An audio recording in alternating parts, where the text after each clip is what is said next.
Start your tape right now, because I'm about to tell you the truth. And F you if you can't handle the truth.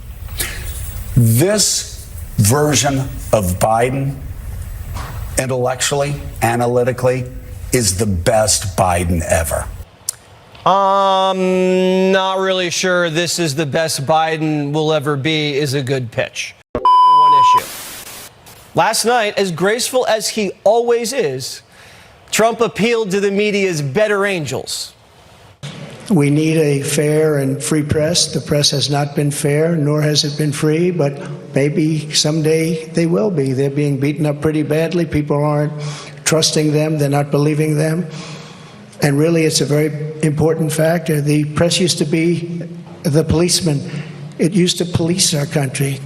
Now nobody has confidence in them, and we have to get that confidence back. It's so important for the success of our country. But the media doesn't want a successful country. They want themselves to be successful, but they don't care if the country goes down the drain because of it. The media chooses the politicians for you. And if you don't go along with that, the next day you wake up, have a cup of coffee, scramble some eggs, turn on the tube, and they scream at you like they're a drill sergeant. Donald Trump insults our men and women in uniform every day. These young men and women in uniform go through basic training. They kill themselves. They sacrifice their lives, committed to one thing: protecting and defending you, protecting and defending your rights, protecting and defending the United States of America. And you trash them? And you vote for a man who trashes them? That is just shameless. That's a morning show. He doesn't even say how Trump's insults the military. It's just a hoax. Just like they say migrant crime's a hoax. They're going to hoax the whole election. Their new hoax, you ready? Biden's brilliant. Start your tape right now, because I'm about to tell you the truth. And F you if you can't handle the truth. This version of Biden, intellectually, analytically, is the best Biden ever. Not really sure this is the best Biden will ever be is a good pitch. This version of Biden is Biden at his best. Biden needs note cards to say good morning. It doesn't get any better than that. Binder was asked about it earlier. Watch. Why does the president rely so heavily on note cards? You're upset because the president has note cards? You're asking me a question about the president having note cards? I'm asking why the president who has had probably one of the most successful first 3 years of an administration than any modern day president. He's done more in the first 3 years than most presidents who had 2 terms. You're asking me about note cards? All right, Socrates with note cards. FDR without the wheelchair. His garage is Fort Knox. His son's Einstein. Indistinguishable from David Hasselhoff on the beach. A midnight owl, a workaholic that no one can keep up with. How can it be that no one else feels this? Look at California. 14% of the people who voted today feel that their family is getting ahead. 14%. Yeah. That's abysmal. Can you tell people that the democracy issue, while existential, is more important than that actual experiential issue that people are facing, which is they don't feel that they're moving ahead? Only 14% of Californians, Biden's base, are better off under him.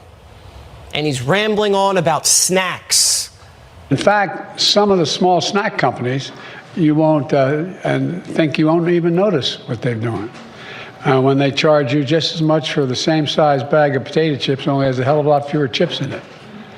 I'll tell you who did notice: the Cookie Monster. He pointed out his cookies are getting smaller, paying the same price. I was stunned when I found out that's what actually happened. He's talking about missing chips. The Cookie Monster. Even Democrats' most loyal voters, ride or die, have had it with this cornball.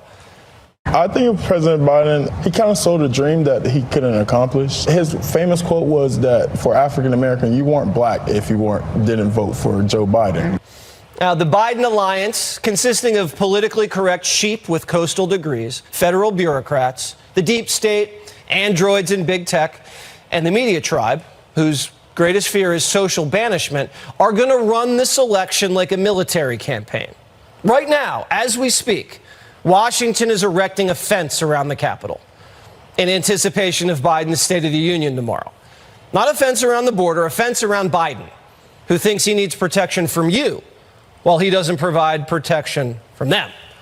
Now, this fence is a sinister symbol to stigmatize half the country's dangerous, to justify his crackdown.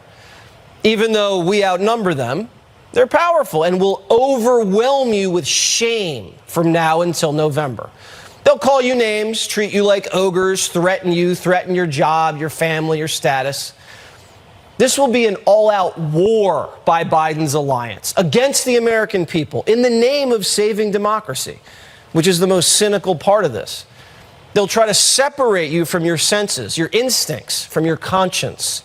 You know what's right and wrong, but they'll get in between you and your heart, and they'll make you doubt it.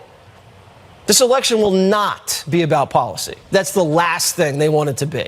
It'll be a blood sport, the ugliest campaign in American history. Now, usually it's the politician who gets destroyed, but now they're targeting you. So prepare yourself and stay strong.